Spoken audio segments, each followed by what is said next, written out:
Hello, Cancer, and welcome to Mind, Body, and Heart Tower Therapy. I'm here to do the reading for the month of October 2019. I hope you're well, Cancer. This is going to be a general reading for Cancer, Sun, Moon, and Rising signs. If it resonates, it resonates, and if it doesn't, then the Lovers as your current energy, then it's just not your reading. Don't try to fit it in, don't try to stretch it to apply to you. Take what applies and let the rest go, using your own intuition to make the difference. Four of Wands as your challenge. You will know if this is your reading or not. It can I mean it's a gut feeling. Use your intuition, you'll see.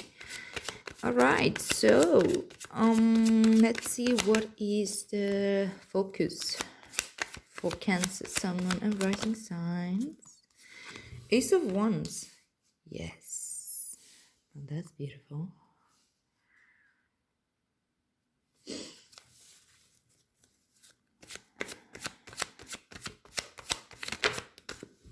The High Priestess is your advice. See what's your future energy. In this last few readings, a lot of cards wanted to pop up. So future energy, you have the Seven of Wands and the Hierophant.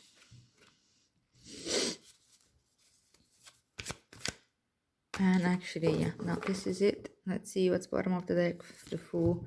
Interesting that this happened. Usually I look straight to the bottom of the deck. But, well, it is what it is.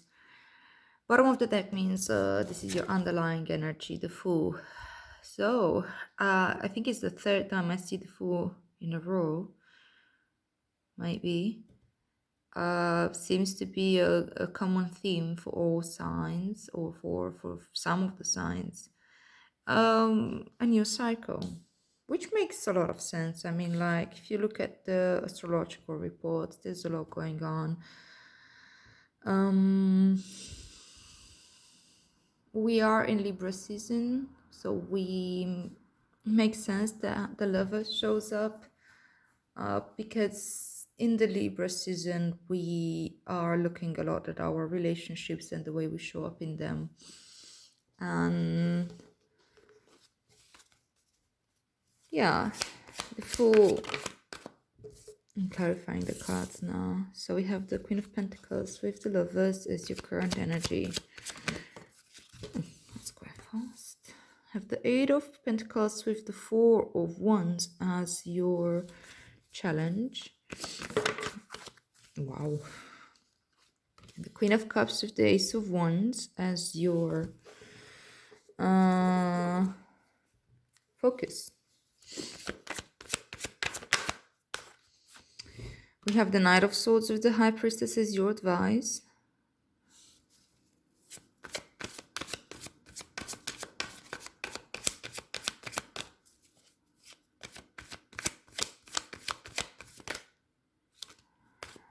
Quite a few cards here. I have the Ten of Wands with the Temperance as your future energy. A lot of major arcana as well, so it seems to be quite a important one for you. Okay, Eight of Swords with the Fool as your underlying energy. So my dear Cancer, what you're working with this month is deconditioning yourself from the way your mind had been trapping you in a particular place, telling you certain stories about yourself, that you can't do this, that you can't do that, that you deserve this, that you deserve that, that things will never get better, or whatever stories you may tell yourself that keep you caged in a sense, keep you blindfolded like this and feeling tied down and with no options, feeling maybe a little bit like trapped in your thoughts running around you, but not helping you, but rather keeping you imprisoned. And on the outer sense, maybe feeling a little bit like a victim of your circumstances, like life happens to you. Why does the universe come at me? Why everybody has something against me, or something of the sort? Doesn't need to be all of that, but you understand the situation. It's like feeling like you're not in control, and that somehow the things outside of yourself have control over you. With the Fool coming with this card here, I think that this is kind of what you're working through, because the Fool comes at the exact opposite. He's like the epitome of freedom. He's look at his carefree attitude, going around like having no worry in the world. He can fall off this cliff and he'll be okay with it, because he has faith that things are happening for a reason, and he's learning through the experience. If he falls, he learns how to fall, he learns how to fly, he learns how to um, maybe land if necessary. If it's maybe another cliff here, he will land on his feet maybe, or maybe he will break an arm and he will learn about his vulnerability. But it's all about learning experience. And he's connected, he's guided. There's a dog here that symbolizes that he's protected. He has help, he has allies. Like the dog acts like he's warning him if something goes wrong, it's guiding him, he will like hold him back and so on. He doesn't seem to pay much attention to that, but I think he does. The flower symbolizes purity, and there's the sun here watching over him. And this is zero. Zero, it's like the coming full circle. It's really jumping into completely new, something new. It's a leap of faith. And I think you will need this faith in yourself here. The faith that you are not the victim, the faith that you, no matter how dire the circumstances feel, you can always choose how to relate to that. I was reading a book. It's a pretty famous book. I can't remember the name though right now. I don't know. It always happens. I want to mention something from something from a reference, and then I forget the name. But if I do remember, I will put it down in the description box. Anyhow, the point was that there was this famous book about this Australian guy who was a criminal, and he ran off from like, I think he escaped prison or something, and he went all the way to India. And he just like started had quite an adventure that I haven't finished the book though. But I for weird circumstances, but doesn't matter. What's important is that I think in the beginning of the book he was saying something like at some point he was being tortured by, I don't know, because I didn't get there into the book, and he realized that that's when he had one of his deepest wisdom that came through to him. He realized that in that very moment he can choose to either hate these people, either to forgive them. But it was his choice and his choice alone, and that's when he felt the most free in his life. Which is like ironic, because he was literally being tortured by someone else, tied down. You see, like this person here, there's no one holding her prisoner. These ties are loose, and she's just unaware that she's got the control and power. He was literally being held and tortured, and yet he felt free because he realized that he had the choice of how he's going to relate to his experience. And that's really, really beautiful. For me, that was very inspiring, because I've been in this place many times, and I can say that it's not easy to get out of there, because the mind can be very, very convincing. Oh yes, the stories we tell ourselves.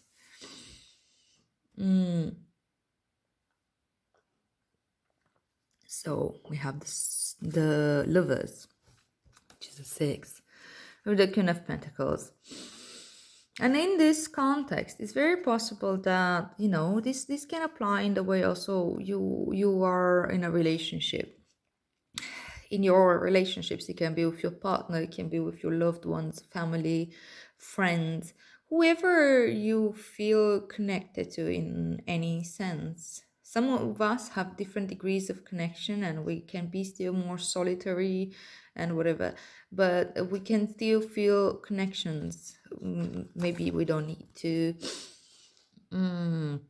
spend time with these people all the time, but we're still connected to them, whether it's of, again, like family, friends, partner, so on. It can very well apply a lot in partnerships, though, in love, romantic relationships, but not only. But the way you show up in this, if you show up from this place like, you're doing this to me, don't do that because it hurts me. Don't look what you make, how you make me feel. Oh, I feel like this or that and that and that because of you. Mm, it's very possible, to get to fall into these loops that play out again and again and again. And if we pay deeper attention, realize that we're probably repeating patterns from the past. Maybe the way our parents or our caretakers related to each other, or are acting exactly in the opposite of that, just to make sure that we don't repeat the same story, but we become it's still a reaction to something. We're still not free to really respond, but it's an automatic response or reaction.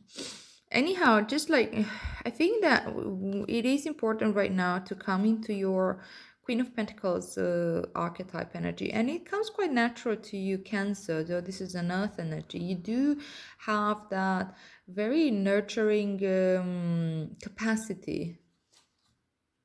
This is your card, but we're getting there.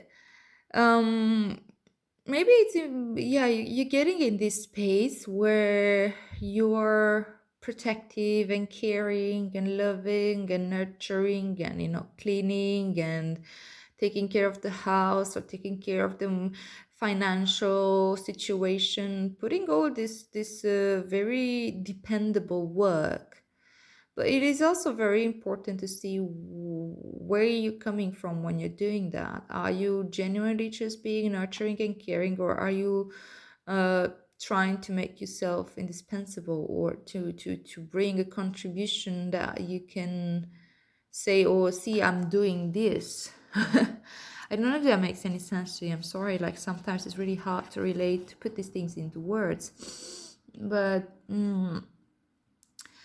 I'm reading it this way because of this card, and you're working through this right now, so it has to be related in a certain sense, not necessarily how you usually read the Queen of Pentacles of the Lovers.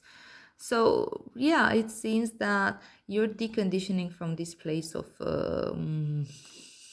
feeling somehow like you don't have power over your own choices, or you feel maybe the type of relationship that you're in right now doesn't give you the freedom. Of course you will learn that the freedom comes from, like the example of the book earlier, from within, and that's the most like valuable freedom ever, and that is also what is going to enable you to communicate your truth when necessary. I'm not saying like, okay, I said earlier how the way I started with this was that okay, if I come from this place that you make me feel this way, you make me feel this way. I'm not saying that we shouldn't communicate the way we feel. We definitely should, but it's important how we communicate, because nobody else is really, um, you know, responsible for the way I feel. They're acting out of their own conditioning, and I can choose to forgive them and see that, or I can choose to put some boundaries. But those boundaries come from an I place. I feel this way. It's my shit.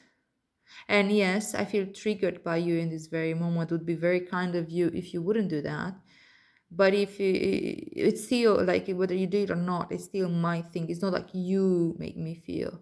I feel this way, and it's my own wounds that are coming out. If you can help me out and create like a safe space with me, fine. If you can at least respect this boundary, fine. It's important to put boundaries, but boundaries does not mean exploding at people that you did this and you did that and you made me feel this type of way, you know. Queen of Pentacles is a good reminder to stay grounded all the time, to connect a little bit with our body wisdom. And what's challenging for you right now is to have the routine of the house, to have the routine like, okay, you have this Queen of Pentacles energy right now where you want to maybe have like put your more, say, practical energy into a nurturing, creating a nurturing space through that. Yet at the same time, it seems that whole like stability and safe household and feeling safe at home and recognized and loved and connected and so on seems a little bit challenging for you. And staying in the routines of the house, if this is a romantic relationship, but it can also be with your parents or siblings or friends or whatever, it does feel a little bit towards the romantic. So sorry the others if it goes those of you that aren't in relationships or that aren't into some type of partnership, and this seems to go a little bit deeper into that. Well, it is what it is. The Four of Wands talks a lot about um yeah, also being recognized. See, these people here are um waving these flowers, and the whole city is there to see them, whether they got married or they graduated from I don't know, some type of university or something. They're being recognized, and they're being recognized as a couple of some of sorts.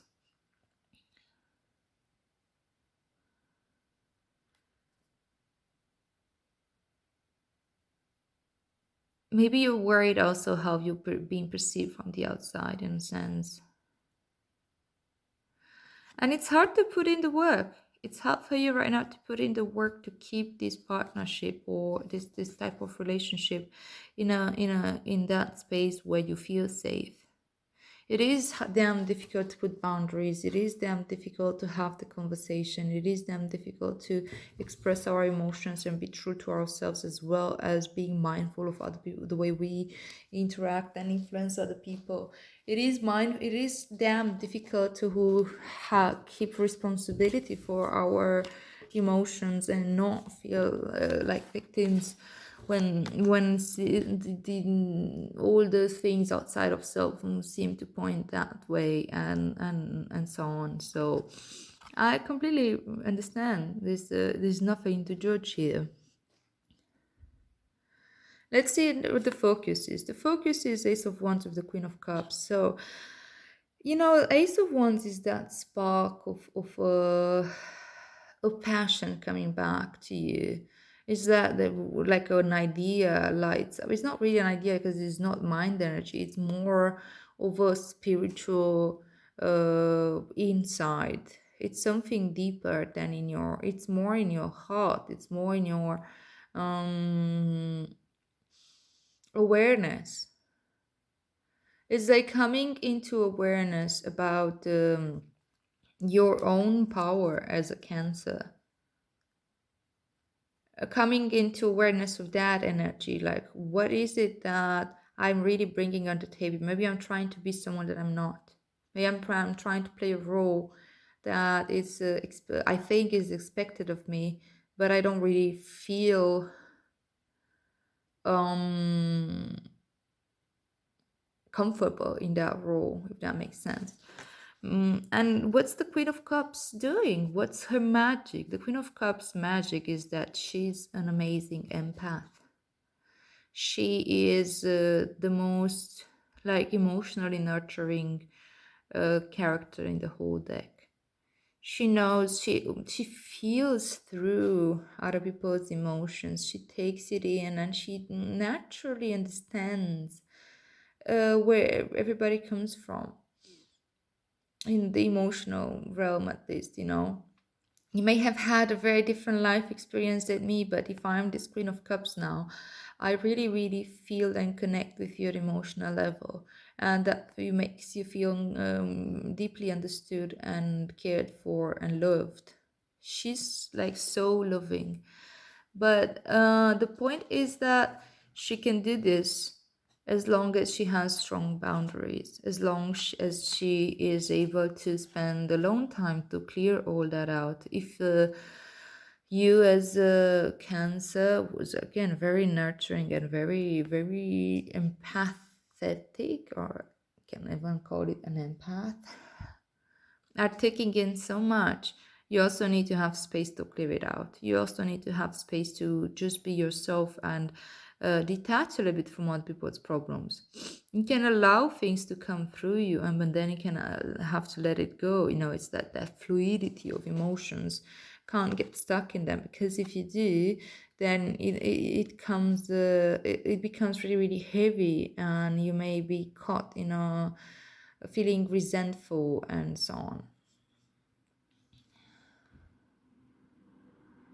So this is your superpower. Don't try to be something else than you are.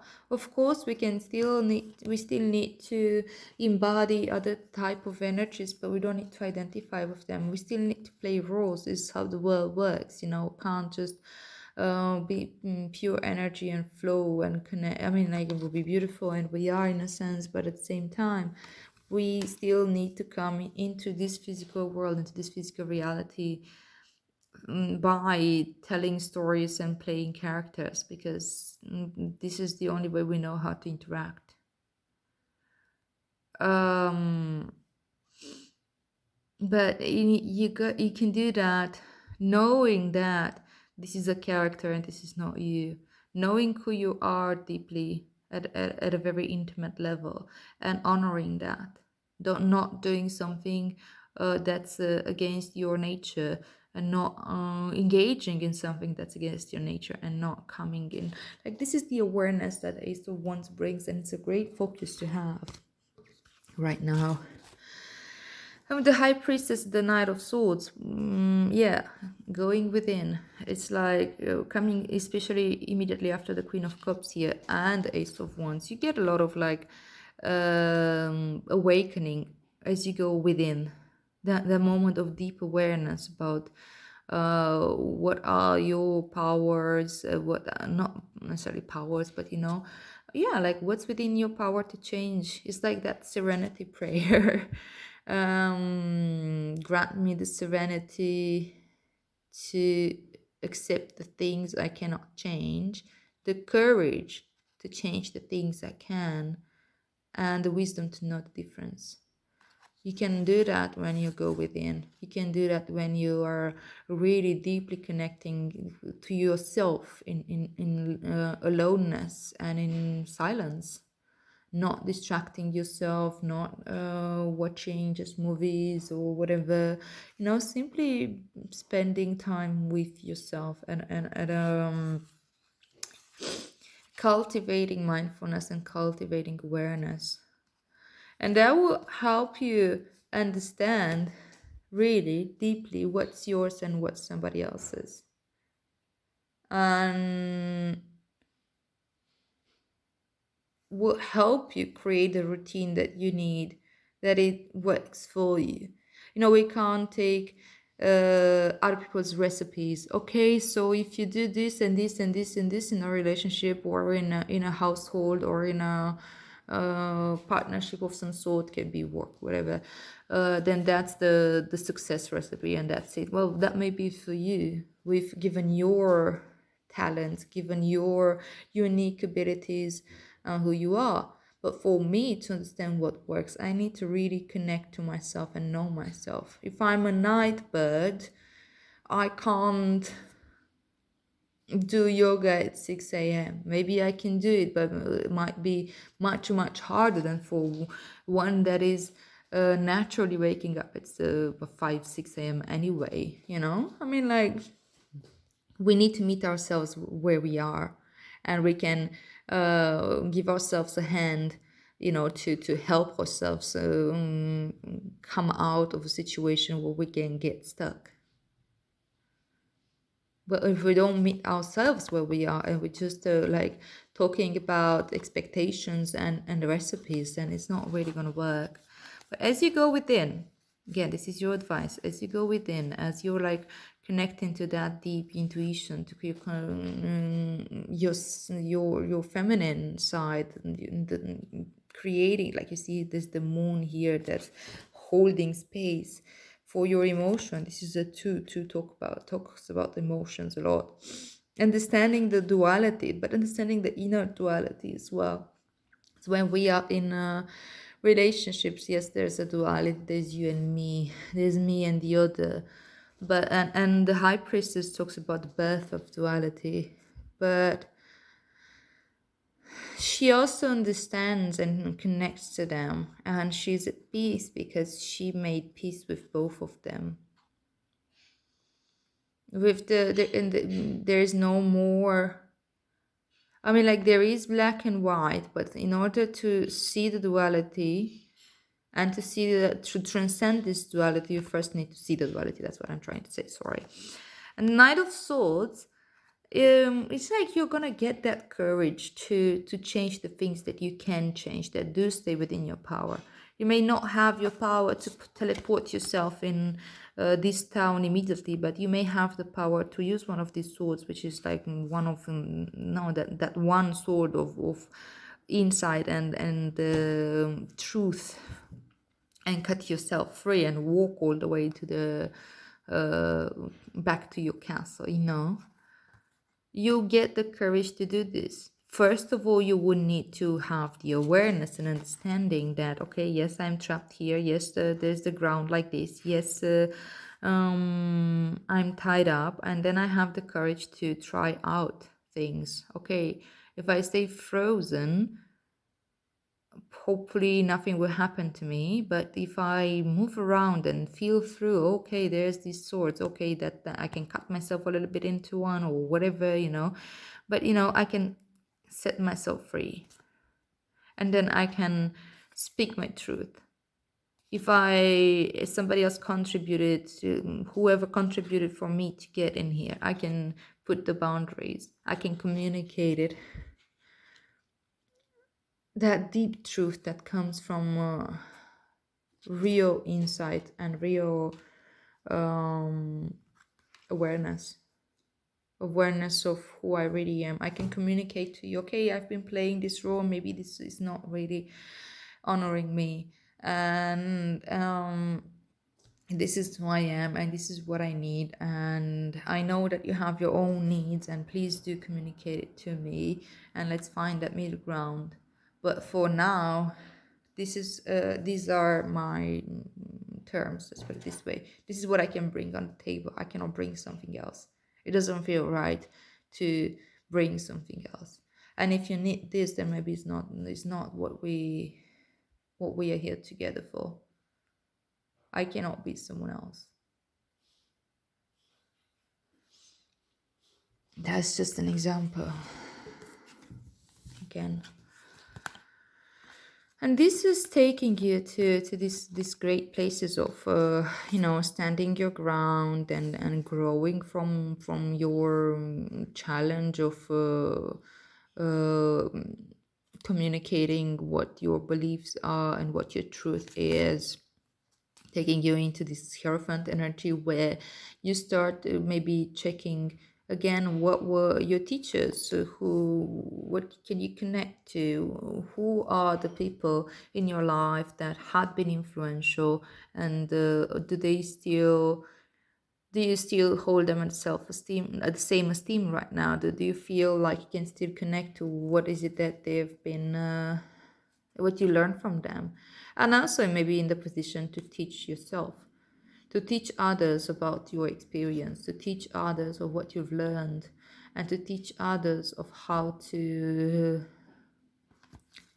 do exactly the same thing, get out maybe from situations that don't honor themselves, and learn how to find themselves in the midst of this kind of full confusion and circumstances that may seem to be very much in against you.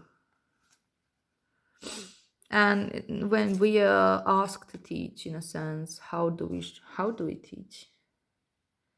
Are we flexible enough, and are we trying to meet people where they're at, or are we dogmatic and just saying, giving recipes? We're not supposed to give recipes, we're supposed to give tools. That's it. And it also gonna take you to this place of, you know, maybe recognizing where you've been taking too much of a load and temper that out. How much you're taking upon yourself, what is yours and what isn't. This person's been carrying all these ones here, but it doesn't seem to work for him, it's just gonna, if he's crooked, it doesn't seem to be growing. Maybe it was necessary to carry them for a while, maybe the storm was coming, he needs to build this place here, and so on and so on, but he can't do this forever. I will need to drop this load at some point, or his back will crack, or he won't be able to do anything else, This is just a period, just a cycle, and it's a 10, so it's an end of a cycle. The temperance is like really starting to sort out and experiment with, like, how much can I really put in? How does that work for me? And so on and so on and so on. All right, my darlings, I hope this makes sense to you. I'm gonna pull out a Rumi Oracle card for you, just to get you some wisdom of the heart. I love this Rumi deck. It's a little bit complicated, and the reads are really, really long, so it's hard to truly connect to it, but there's so much wisdom in it. Okay, here we are. And they're not all that intuitive. Blessing of Al-Hakim. I'm going to have to read you a little bit from this. First of all, I'm going to read you the poem from Rumi that's associated with this card. I do see a moon here, and I see the reflection of the moon in the water. And I see the predominant colors being the purple and the blue, which maybe talking about your, connecting to your intuition again. Similar.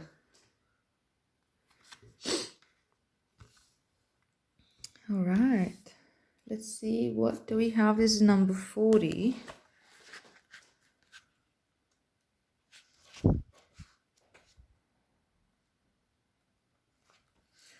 All right, so the poem from Rumi associated with this card says, sell your cleverness and buy bewilderment. Cleverness is option. No, sorry.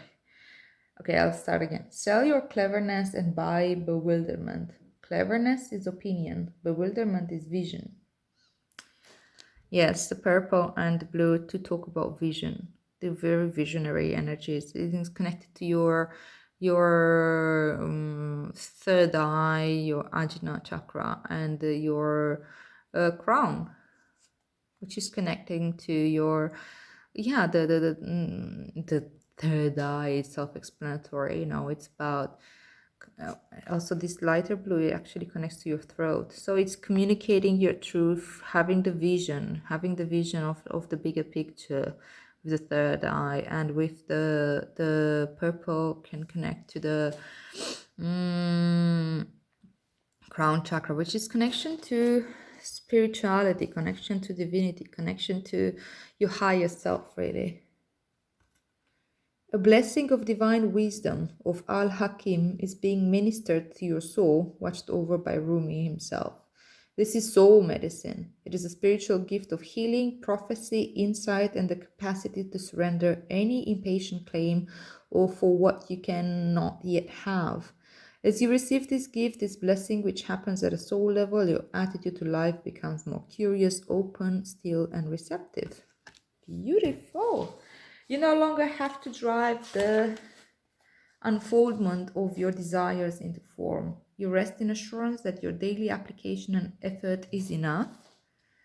Is enough. Don't put too much pressure on how you're supposed to do things. Meet yourself where you're at. You become comfortable with the reality that the price of being closer to the divine is the giving up of your need to always understand. Okay, I will just jump straight to the guidance because this is a very long read. This oracle comes with special guidance to bring you peace. Look to the old ways, to the ancient wisdom teachings that run as one vein of life, giving love through all traditions. The old wisdoms teach of cycles, of timing, of letting go to a life for a new life to happen, and of the greater intelligence and scheme of life to which we must surrender if we are ever to know even a moment's peace. The fire in your belly is a beautiful aspect of you. Just let it be the breath that swirls around and through the heart that ignites it, not the passing, huffing and puffing of the impatient mind.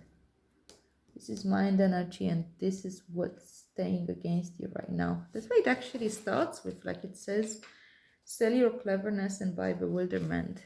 When we're trying to be clever, or we're trying to use our mind to get out of any situation, get out of feeling, get out of having to do certain things, or letting go of certain things, that's when we get stuck. But when the fire in the belly is fanned by the breath of the heart, you shall have peace and dynamic movement, restful stillness, and soul-inspired action all at once. You shall become one with the living holy paradox, and the healing power of your love shall know no bounds. This sounds quite big, guys. But try to apply this to your own situation. These are really it's that wisdom of the heart when we know that it all changes, it all shifts when I connect to my heart space and I'm not coming from my ego. It talks about the fire in your belly, that talks about your solar plexus chakra, and there's also this yellow coming in here. And that's where the ego, we have a lot of power to move around the world. But if it comes from a place of the ego, if we move our energies from the place of the ego where we can feel threatened, where we can feel like we need to prove ourselves, or and so on, then we can give birth to monsters. But if we connect to the heart and understand that we're all in the same puddle here, we are all in the same story, we are all working out of our own conditioning, and we all hurt and we all having our wounds to heal, that's when we are able to connect from the place of real love, and we can still put our boundaries and still leave cut off ties that don't work for us anymore. But it doesn't need to come from a place of resentment. It comes from a place of awareness and understanding, and it comes from a place of respecting ourselves, really, and what we can connect with. So there's a lot of wisdom here, there's a lot of insight coming for you from it's that gift of connection with divinity, and you feel empowered to speak up. Go do that, my lovelies. Really, really privileged to give you this reading. I find it very inspiring.